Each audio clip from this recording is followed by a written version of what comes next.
Welcome to Burlap Teachers. Enjoy the video. In this video, I will explain how to jump-start your Audi Q3.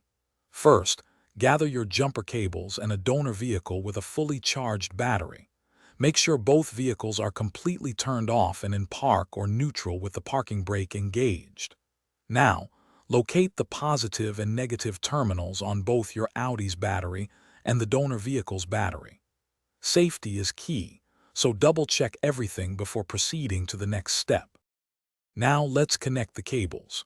First, attach one red positive clamp to the positive terminal of your Audi's dead battery. Then, connect the other red positive clamp to the positive terminal of the donor vehicle's battery. Next, take one black negative clamp and connect it to the negative terminal of the donor battery. Finally, attach the remaining black clamp to an unpainted metal surface on your Audi, away from the battery, to create a good ground. With the cables properly connected, start the donor vehicle and let it run for about 5 to 10 minutes. This allows the donor battery to transfer some charge to your Audi's battery. After this time, try to start your Audi Q3. If it doesn't start immediately, wait a few more minutes and try again. Once your Audi starts, disconnect the cables carefully in the reverse order of how you connected them, starting with the negative clamps.